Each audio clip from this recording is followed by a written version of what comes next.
Cette vidéo vous est présentée par la boutique de Diceall.com, les prix les plus bas sur vos jeux de société favoris.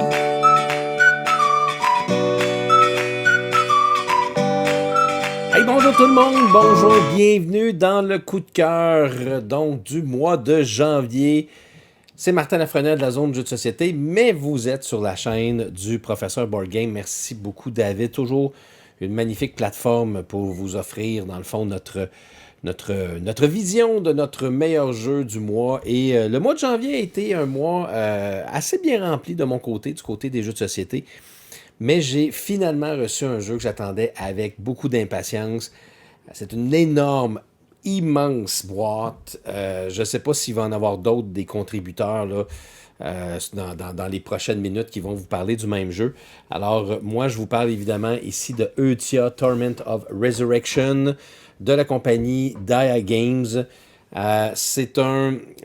comment vous expliquer? C'est un énorme jeu dans lequel vous allez incarner un héros qui va commencer au bas de l'échelle au niveau de l'expérience.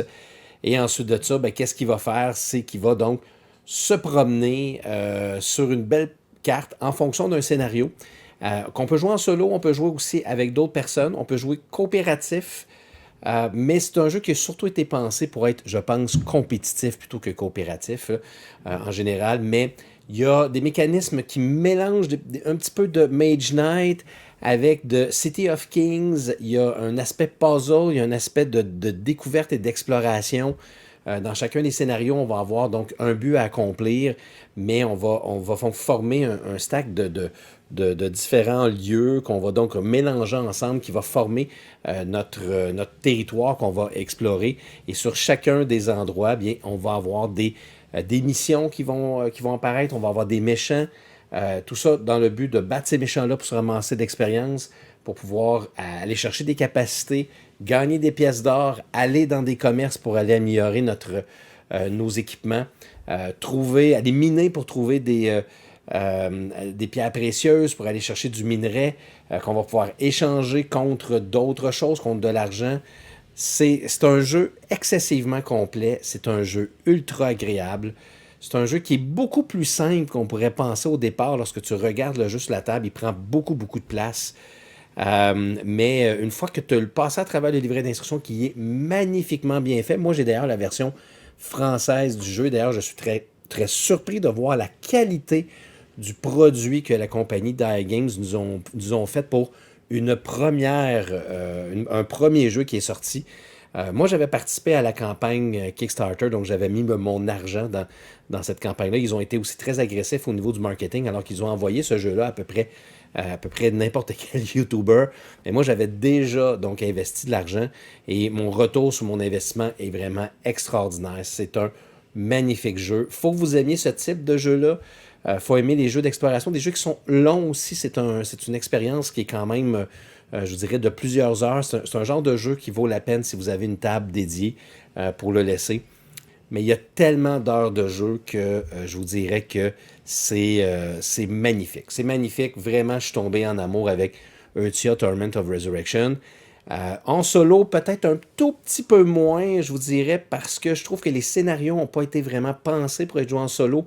Ça manque un opposant virtuel dans le solo. Mais il y a la possibilité de créer des campagnes solo et il y a plusieurs personnes qui ont déjà commencé à réfléchir. Et je sais que là, je te regarde, toi, Martin Montreuil. J'espère qu'un jour, tu vas peut-être penser à nous faire un petit scénario là, avec un opposant virtuel. En tout cas, c'est mon coup de cœur du mois de janvier. Déjà, je peux vous dire que le mois de février est super rempli de jeux. Ça va être difficile de choisir mon coup de cœur pour le mois de février. Je vous remercie beaucoup. Je vous souhaite une merveilleuse Saint-Valentin. Aimez-vous donc tous, toute la terre ensemble. Faisons-nous un câlin ensemble, là. Mais jouons avec des jeux de société. Et on va passer au prochain qui va dire c'est quoi son coup de cœur. Allez, bye bye tout le monde.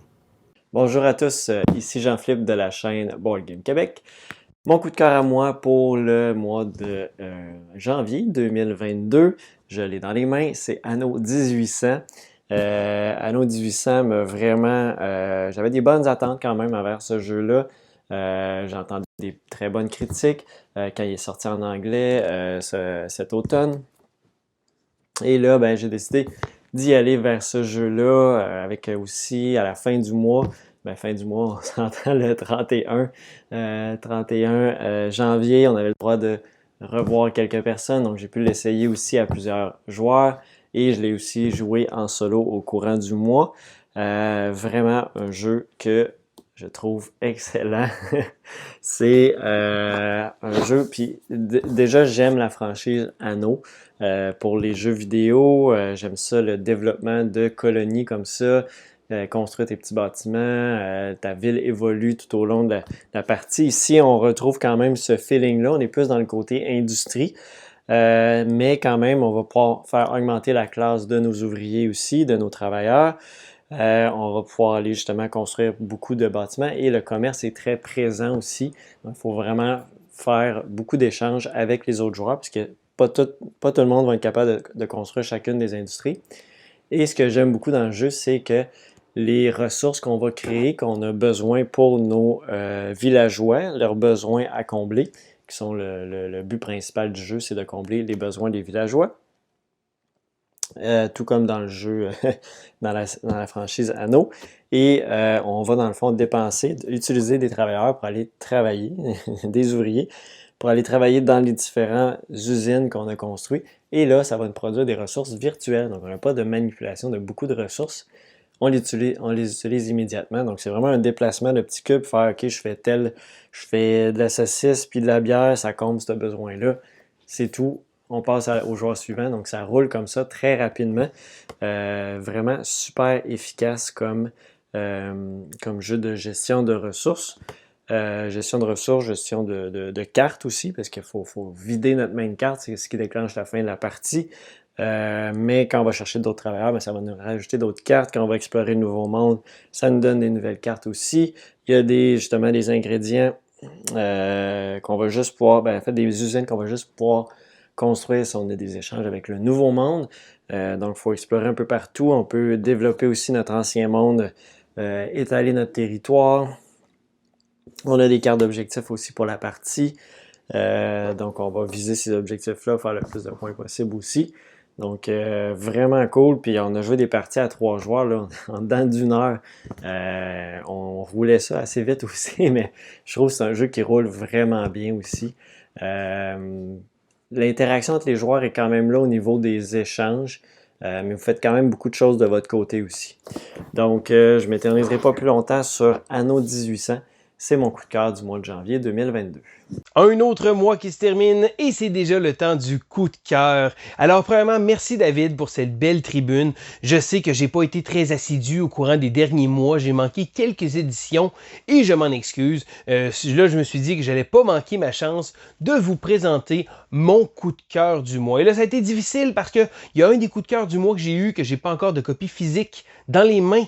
Et là, je vais vous le dire tout de suite, c'est Ark Nova que j'ai joué en virtuel, mais qui devrait arriver très très bientôt. Et lorsque le jeu va arriver, inutile de vous dire que ça va avoir un gros buzz, un jeu absolument exceptionnel que j'ai très très hâte de voir arriver sur le marché. Donc, on l'attend impatiemment. Ark Nova, un jeu qui va se hisser probablement dans mes jeux favoris de tous les temps parce que c'est si bon que ça. Mais là, le jeu que je vais vous parler pour mon coup de cœur du mois va être le jeu Magnate The First City. Alors, Magnate The First City est un jeu designé par James Naylor de Naylor Games et c'est un premier design, un premier projet pour lui. C'est un jeu qui a été sur Kickstarter l'an dernier et j'ai réussi à me trouver une copie. Magnate est un jeu absolument exceptionnel parce que c'est un jeu économique de gestion immobilière. Donc, on va devoir acheter des terrains, construire des bâtiments, attirer des gens à l'intérieur et éventuellement les revendre afin de faire du profit.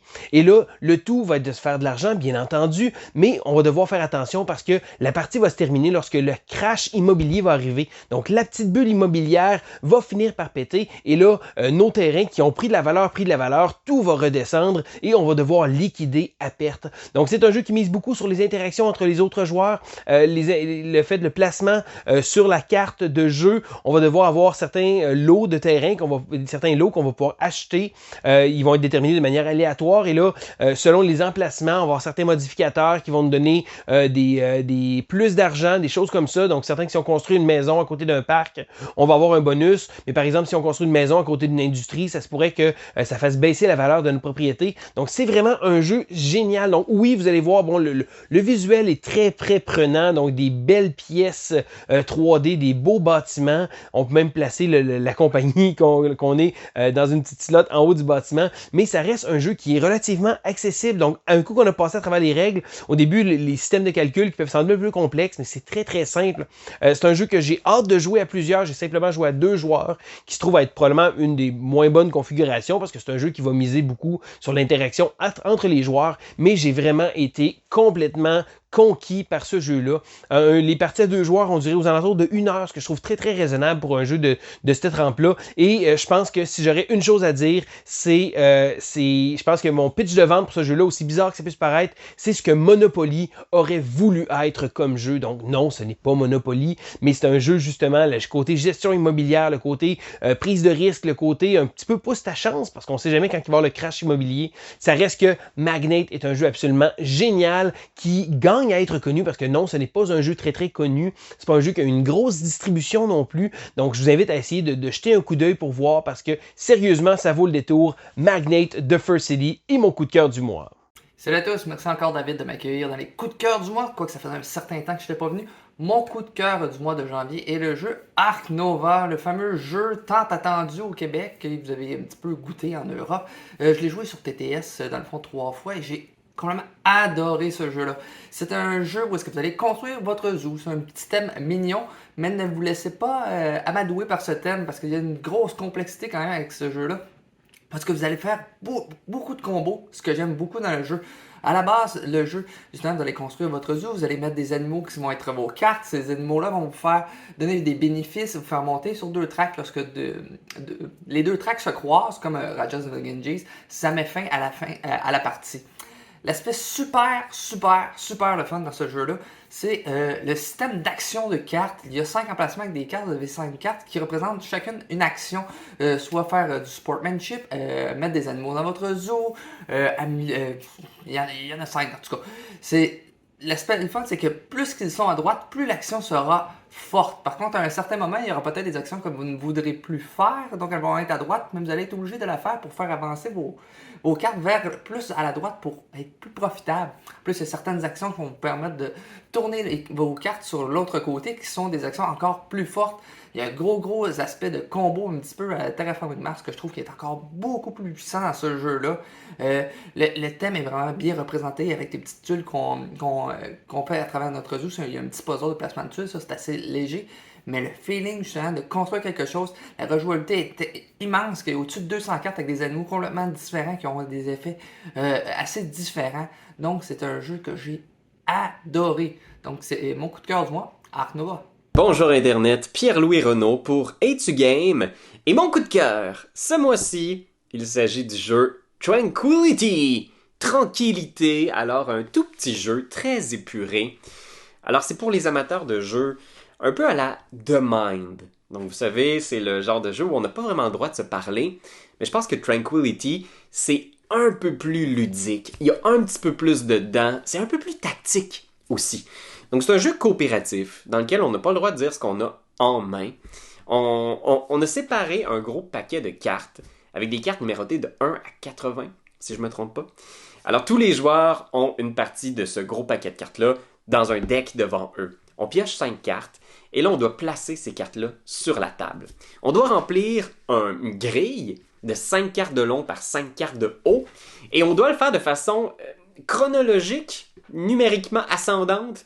Donc, du plus petit nombre en bas à gauche au plus haut nombre en haut à droite. Ce sera pas facile, parce que là, on peut placer les cartes où on veut dans la grille. Moi, je pourrais avoir le 1, le mettre au tout départ en bas à gauche. Mais éventuellement, les cartes vont se placer, comme ça, on va remplir notre tableau. Et on va devoir placer des cartes adjacentes l'une à l'autre, forcément. Mais quand tu places une carte adjacente à une carte qui a déjà été placée, tu dois payer la différence en défaussant la différence entre la valeur de ces 2 cartes-là, de ton paquet ou de ta main. Fait que si, mettons, là, j'étais comme genre, ok, je place mon 5 à côté du 3. 5 moins 3, 2, je dois défausser 2 cartes. Et dès qu'un joueur a plus de cartes dans son paquet, il peut plus jouer, ben on perd, on est éliminé. Fait que le but, c'est de remplir cette grille-là en défaussant le moins de cartes possible, en étant le plus efficace possible. C'est un défi de taille, on doit prendre des risques, on doit calculer les probabilités. On peut toujours aussi, si on veut passer un tour et ne pas jouer de cartes parce que la situation est trop complexe, on peut aussi défausser 2 cartes pour se donner un petit peu de lousse. Peut-être espérer que notre ami a la bonne carte pour venir sauver notre aventure. C'est vraiment très bien. Ça se joue en ligne aussi, sur Board Game Arena. Fait que si vous voulez jouer à distance, avec des amis que vous ne pouvez pas rencontrer dans l'immédiat, c'est là pour ça! Fait que oui, essayez ça, c'est vraiment un très bon jeu. Fait que je vous souhaite un bon mois Internet, et à bientôt. Bonjour tout le monde, ici Eric, et mon coup de cœur ce mois-ci, il s'agit du jeu Parks. Parks, qui est un jeu que ça faisait vraiment longtemps que je voulais, j'hésitais parce qu'il est quand même assez dispendieux, autour de 70$ si je me trompe pas, mais j'ai finalement décidé de me laisser tenter et je regrette vraiment pas mon achat. Donc, c'est quoi Parks? C'est un jeu qui se déroule dans les parcs nationaux des États-Unis. En fait, vous êtes un randonneur et vous allez devoir vous promener dans une randonnée qui est générée de façon aléatoire de tour en tour et vous allez pouvoir accumuler des ressources, donc soit des arbres, de l'eau, du soleil, entre autres, des montagnes. Vous allez accumuler ces ressources-là et ça va vous permettre de visiter différents parcs nationaux qui, eux, vont vous donner des points de victoire accumulables en fin de partie. Pendant votre randonnée, vous allez pouvoir aussi prendre des photos qui vont vous rapporter des points de victoire et vous allez avoir des objectifs qui vont, entre autres, vous demander de visiter certains types de parcs en particulier, par exemple, qui vont vous donner aussi des points de victoire. Donc, à la fin, on additionne tout ça et celui qui a le plus de points de victoire remporte la partie. Et ça se déroule sur 4 saisons. Donc, grosso modo, c'est ça le principe de Parks. Pourquoi j'aime ce jeu-là, en fait? La première chose, c'est le visuel. Donc, tout ce qui est les cartes, c'est vraiment très très beau. Les dessins là-dessus, c'est magnifique. Les parcs nationaux sont très bien illustrés aussi. Le matériel est de qualité. Donc, les petits jetons, là, c'est en bois, c'est vraiment superbe. Les cartes, on sent aussi que c'est de la qualité. Bref, c'est vraiment bien fait. L'organisateur aussi, je trouve que c'est une chose qui manque souvent. Tu sais, des fois, on achète un jeu, ça traîne dans le fond de la boîte. Mais ça, il y a vraiment un organisateur qui fait en sorte que, un, votre jeu est bien rangé, il ne se brisera pas. Mais deux aussi, quand on veut mettre une partie en place, c'est vraiment super rapide parce que tout est bien organisé. Puis c'est tellement beau une fois que tout est rangé, tout rentre parfaitement. Sérieux, je capote sur l'organisateur qui est inclus avec ce jeu-là. Mais outre ça, le jeu est vraiment excellent. Donc, on a beaucoup de plaisir à y jouer. C'est vraiment très simple, là, je dirais une partie d'adaptation, puis on sait pas mal où on s'en va. Donc, c'est vraiment super le fun. Il y a aussi que la randonnée, comme je vous dis, est générée de façon aléatoire à chaque fois. Donc, c'est un petit peu différent à ce niveau-là. On a beaucoup de plaisir. On ne sait jamais vraiment avant la fin qui va remporter la partie. Il y a quand même un petit suspense pour ça. Et aussi, il y a beaucoup d'extensions. En fait, il y a 2 extensions en fait, qui rajoutent du contenu supplémentaire qui rend la partie encore plus agréable, qui vient rajouter aussi des objectifs supplémentaires, des petites mécaniques différentes. Bref, Parks, c'est un jeu qu'on apprécie beaucoup, qu'on sort souvent. On doit avoir fait déjà une dizaine de parties là, en comme un mois. Donc, c'est un jeu qui est très populaire chez nous, de par sa beauté, de par l'amour qui a été mis dans le matériel, mais aussi par les mécaniques, sa simplicité et son niveau de réflexion qui est requis. Donc, je vous le remonte comme ça ici. Il s'agit de Parks, un jeu que je vous recommande fortement. Donc, quand même assez dispendieux en français, mais si vous êtes capable de l'acheter en anglais, vous allez sauver comme une bonne vingtaine de dollars. Il n'y a pas tant de texte que ça non plus. Donc, ça peut valoir la peine pour sauver des sous. Donc, mon coup de cœur ce mois-ci, il s'agit du jeu Parks, un jeu que j'ai vraiment aimé. What's up guys? Lydia de Madame Paul. Aujourd'hui, je vous présente mon coup de cœur du mois de janvier 2022. Quoi de mieux en cette journée de Saint-Valentin pour vous présenter un jeu uniquement 2 joueurs. Je vous parle donc de Jekyll vs Hyde. Donc, dans Jekyll vs Hyde, un jeu purement asymétrique de pli ou de levée, tout dépendant, on se retrouve où sur la planète, ou tout dépendant quel personnage on incarne, on a une mission différente. Donc, si on est le docteur Jekyll, on va tenter de balancer le nombre de plis remportés. Donc, on a tous 10 cartes en main. On tente de faire 5-5 le plus possible. Alors que si on est Mr. Hyde, on va tenter d'avoir des extrêmes, donc soit de tous les perdre ou de tous les gagner pour avoir un écart, en fait, le plus important possible. C'est comme ça qu'il va récupérer ses points. Le jeu se déroule sur 3 manches. Si à la fin d'une des manches, le marqueur de personnalité se retrouve à la fin du parcours, alors Mr. Hyde gagne. Si le marqueur ne réussit jamais à se rendre à la toute fin, ce sera le Dr. Jekyll qui l'emportera. Maintenant, pourquoi j'aime ce jeu? C'est vraiment un concept différent, peu importe le joueur que tu es. C'est pas plus facile à être l'un que l'autre. C'est assez bien balancé quand on comprend le jeu. Il y a une belle profondeur. C'est pas évident de balancer le nombre de victoires et le nombre de défaites, là, de plis remportés. C'est vraiment, vraiment plus difficile qu'on peut le penser. Ça apporte un bon challenge. à ne pas négliger. Il y a aussi les cartes potions que j'ai pas mentionnées qui apportent 3 petits pouvoirs supplémentaires.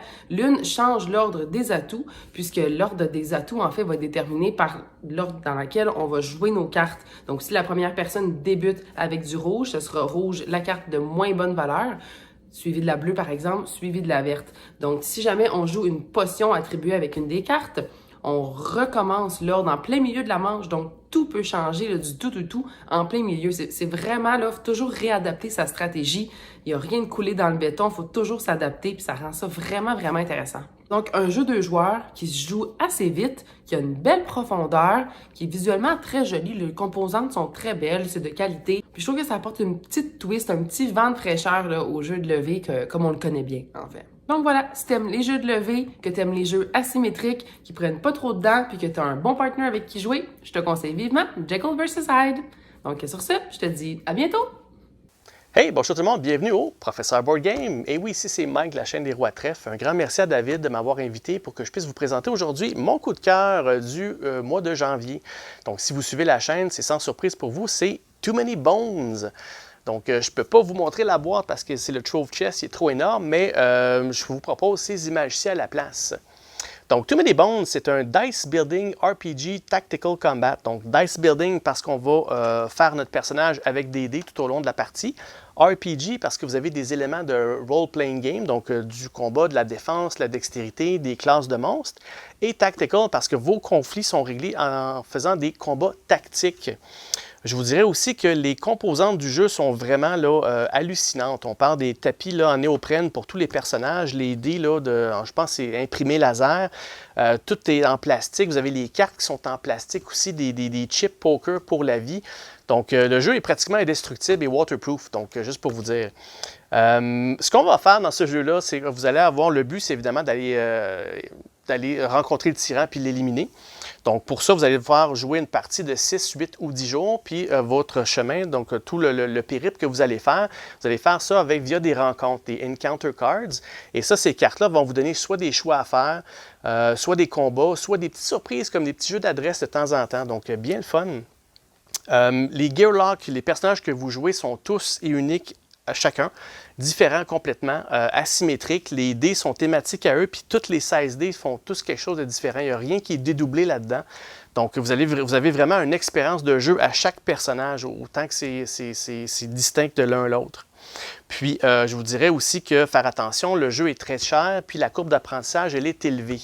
Mais si vous avez l'argent et le temps, ce jeu-là, c'est un vrai petit bijou. Vos parties, ça va être vraiment là, comme du bonbon, vous allez les déguster. Donc voilà, c'était mon coup de cœur du mois de janvier. Je vous souhaite bonne Saint-Valentin à tous!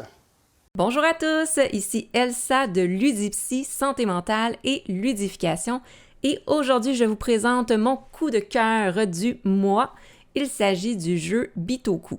Un jeu qui a fait sensation sur les différents médias sociaux et plateformes de jeux, entre autres à cause du nom du jeu, mais également parce que c'est un super bon jeu.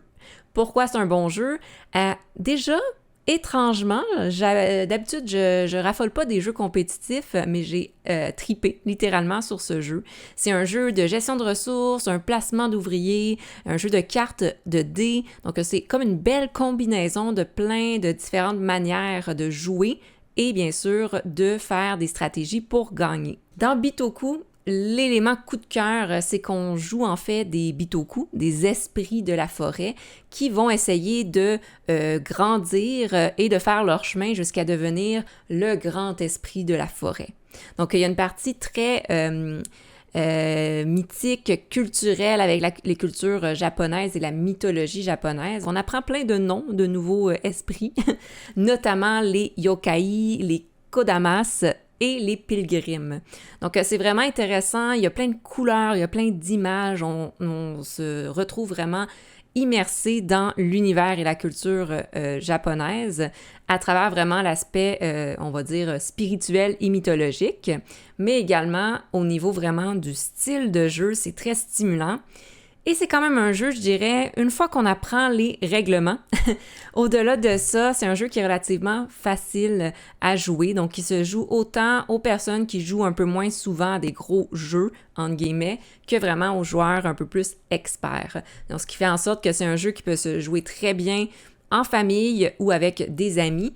Je l'ai testé à 2 joueurs, c'était super, c'était très fluide, les tours de jeu étaient rapides, ça a été une bonne partie. Qui n'a jamais rêvé de devenir un esprit de la forêt et de travailler collaborativement avec d'autres esprits pour atteindre le titre de grand esprit de la forêt? En tout cas, moi, c'est un de mes rêves cachés et j'ai pu l'expérimenter à travers le jeu Bitoku. Ok, voilà, c'était mon coup de cœur du mois. Je vous invite vraiment à essayer le jeu Bitoku, un super jeu, magnifique, mais aussi très stratégique et intéressant. Et je vous souhaite de passer une belle journée de l'amour. Bonjour tout le monde, ici Sophie de la chaîne YouTube Mixdeal. Allô. Et aujourd'hui, pour la Saint-Valentin, je suis accompagnée de mon conjoint Jean-François. Allô. Et ensemble, on va vous présenter notre coup de cœur du mois de janvier. Donc, pour le mois de janvier, on a reçu une gigantesque livraison. Ça a pris 4 boîtes, vraiment très grosses. Puis, ben, c'est ça. Fait que je pense qu'on peut s'entendre. Oui, c'est un très bon jeu. Hein? Effectivement. Écoute, en tout cas, il y a du stock à déballer. Et beaucoup de plastique. Donc, c'est le jeu Jeanne d'Arc, Time of Legends. Donc, Jean-François, c'est quoi Jeanne d'Arc? Jeanne d'Arc, c'est un jeu de guerre de figurines auquel on fait des répliques de la guerre de 100 ans. C'est vraiment un jeu basé sur des faits historiques. On peut changer le cours de l'histoire en changeant qui gagne le combat. Et certaines fois, on joue contre des créatures mythiques de l'époque. Effectivement, comme un gigantesque dragon. Fait qu'il y a vraiment beaucoup de plastique. C'est un jeu qui peut se jouer de 2 à 6 joueurs, c'est l'extension. Fait que tu peux faire des gigantesques batailles. T'as tout dans les boîtes. En fait, t'as le terrain, t'as les maisons, les arbres.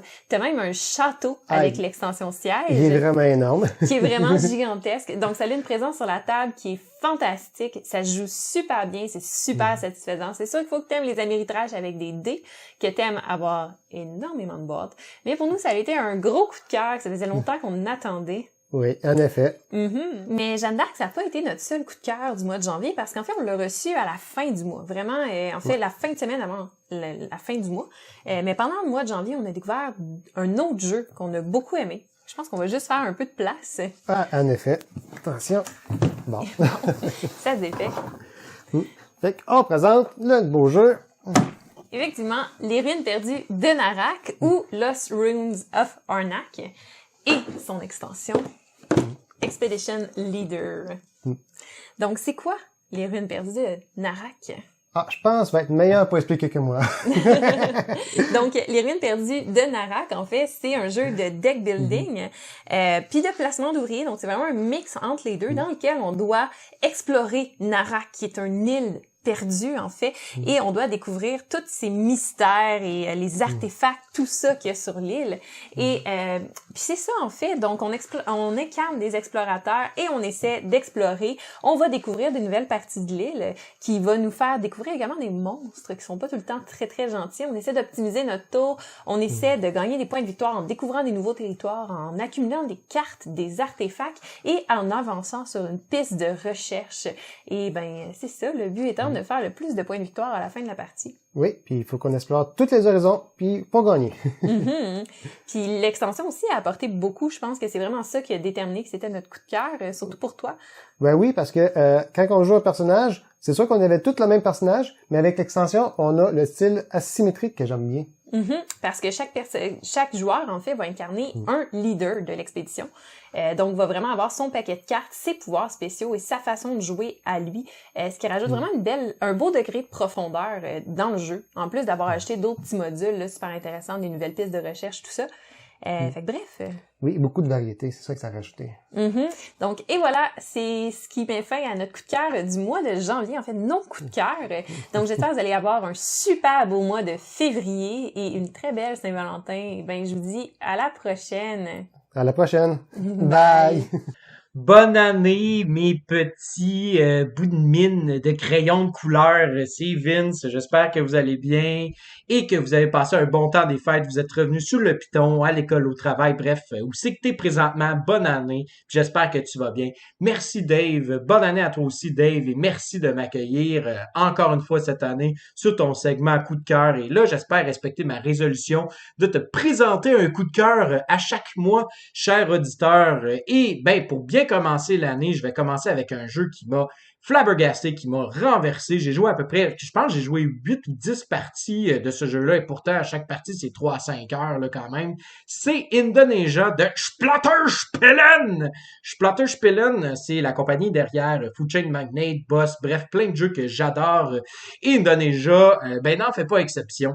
En fait, on va se retrouver sur l'archipel indonésienne et on se doit d'aller livrer différents biens, comme par exemple du riz, du plastique, des épices, de l'huile, du siap saji, du siap faji, qu'est-ce que c'est? C'est un plat de là-bas. Bref, on va devoir utiliser différents convois et puis les amener à différentes villes. Ceci dit, tous les convois que l'on utilise vont obtenir une cote, ce qui veut dire que bien qu'on l'ait amené à notre ville de prédilection et que ben on a fait un certain profit, ben le profit sera coupé avec les joueurs possédant les bateaux en question que l'on a utilisés. Et on est obligé de livrer tous nos biens. Donc, ça se peut qu'il y ait beaucoup plus d'argent qui revienne entre les mains du propriétaire des convois marins plutôt que entre tes mains à toi. C'est un jeu tellement bon. Le matériel, oui, il laisse à désirer, mais bon, on s'habitue avec ce jeu-là. On est prêt à beaucoup lui donner, là, notamment bon le papier, l'argent papier, ça me dérange pas. Les grosses ressources en bois là, démesurées, ben on change ça pour des cubes de différentes couleurs. Il y a même des cartes qui ont été faites là, par des joueurs qui trippent solide sur le jeu là, pour améliorer en fait la lisibilité du plateau. C'est tellement un jeu fort intéressant sur plusieurs points. Il y a une mécanique, en fait, il n'y a pas d'autres jeux économiques, voire pas d'autres jeux point barre qui proposent cette mécanique-là de fusion entre deux compagnies, peu importe les propriétaires, ce qui amène différentes situations puis différents revirements de situation. C'est tellement un jeu sublime à plusieurs égards. Faut être prêt, par contre, à se prêter au jeu et à se dire, ben, ça se peut que je me fasse péter la marboulette. Mais on va apprendre de ces expériences-là. On va apprendre du jeu et on va y rejouer. Puis, ben, ça se peut que ça aille mieux. Ça se peut qu'on se pète encore la marboulette, mais on apprend de ça. Ce qui veut dire qu'on veut y revenir encore et encore pour voir toutes les subtilités que le jeu peut nous offrir. Et c'est tellement subtil, c'est tellement le fun, c'est tellement délicieux comme jeu que il est maintenant rendu au minimum là, dans mon top 20 là, de tous les temps. J'ai envie d'y rejouer là, tout le temps. Et je vais vouloir y rejouer dans le futur, c'est sûr et certain. J'ai peut-être même une certaine... j'ai peut-être un parti pris pour Indonesia, contrairement à Food Chain Magnate, ce qui est très beaucoup, ce qui n'est pas peu dire, mais je le sais pas encore, je le sais pas. Je vais voir avec le temps. Mais je te dirais que Indonesia, sans l'extension là, de Food Chain Magnate, là, vient rivaliser là, avec mon plaisir que j'ai de jouer à ce dernier. Alors, j'ai déjà fait 3 minutes. Merci beaucoup de m'avoir écouté. J'espère avoir piqué votre curiosité. Si vous avez envie de jouer, n'hésitez pas à me faire signe. Ça va me faire plaisir de vous montrer ça. Et je vous souhaite à vous et vos amis un bon jouage. Bonjour, chers amis joueurs, ici LP et je te présente mon coup de cœur pour le mois de janvier 2022. Je te présente le jeu Eutia, Torments of Resurrection. Qu'est-ce que c'est Eutia? C'est un jeu compétitif, coopératif ou solo. On choisit notre mode de jeu. C'est un jeu qui est un type de land crawler, fait que pas une exploration de donjon, mais une exploration de monde. Et qu'est-ce qu'on va faire, c'est qu'à tous les tours de jeu, selon le scénario qu'on a choisi au début de la partie, ça va déterminer la durée de la partie, l'objectif en tant que tel, comment on va faire pour marquer des points de victoire dans cette partie-là, puis l'emporter sur les autres, ou battre le score qui est demandé, ou battre le monstre, selon le scénario qu'on a choisi. Et les joueurs, qu'est-ce qu'ils vont faire, c'est qu'ils vont choisir un personnage, puis à chaque tour de jeu, on va prendre différentes actions actions miner, combattre ou marchander, échanger avec les marchands qu'on rencontre. Et ces actions-là, on peut les transférer en points de mouvement. Puis ensuite, dans notre tour de jeu, on va se promener, on va combattre des monstres, on va trouver l'équipement, on va miner quelque part, on va trouver des pierres précieuses, on va aller vendre ces pierres précieuses-là contre l'argent, nous permettant d'acheter de meilleurs équipements, on va débloquer des nouveaux pouvoirs, débloquer des nouvelles capacités. Les personnages sont quand même assez asymétriques les uns des autres, ça veut dire qu'ils vont commencer en se ressemblant un petit peu, mais ils vont se développer de façon assez différente. On a différents choix de compétences aussi qu'on va débloquer en montant de niveau, fait que les personnages peuvent évoluer de plus qu'une façon d'une partie à l'autre. Il y a énormément de trésors, il y a plein de cartes événements. Au fur et à mesure qu'on va se promener dans cet univers-là, on va révéler des tuiles, puis il va y avoir des monstres, il va y avoir des événements, il va y avoir des gens qui ont pas donné des trophées, on va avoir des quêtes à faire, des élémentaires à combattre.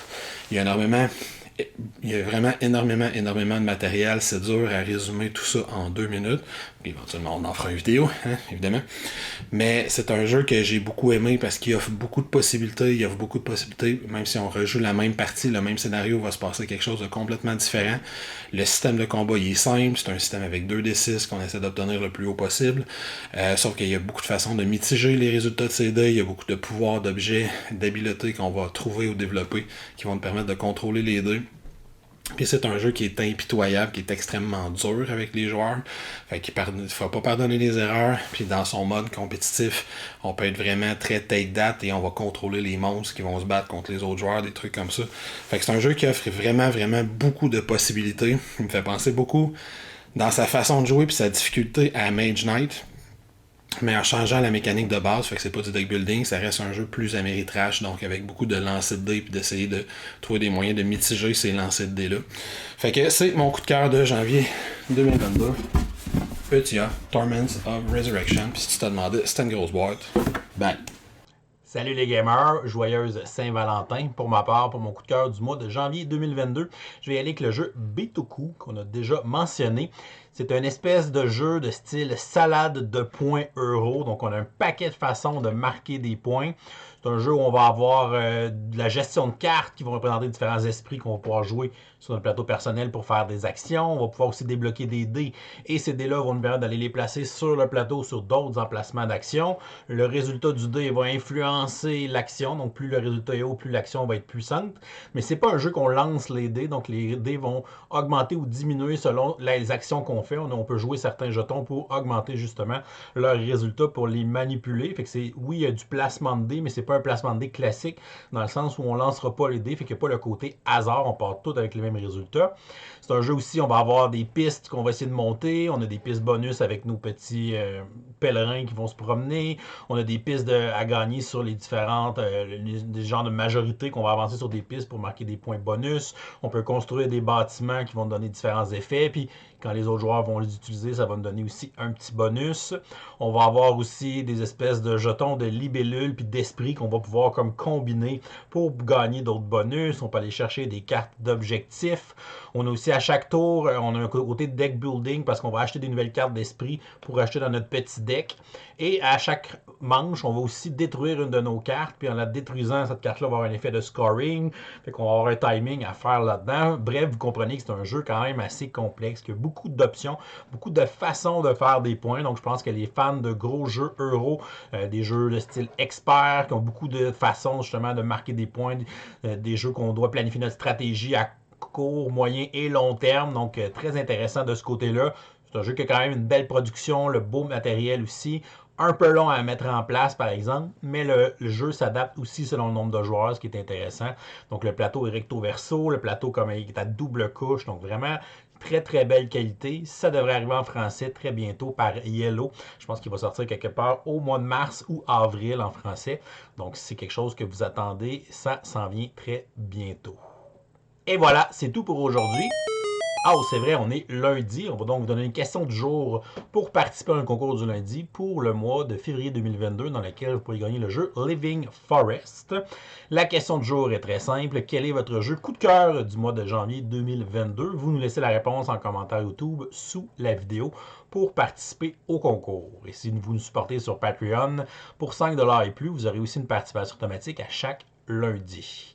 Je voudrais encore une fois remercier tous mes collaborateurs et collaboratrices pour le segment des coups de cœur qui ont pris le temps de filmer leurs vidéos pour partager leurs coups de cœur avec vous. Donc, on a bien hâte de lire vos suggestions pour ce mois-ci encore une fois. Et on va vous souhaiter une excellente fin de journée.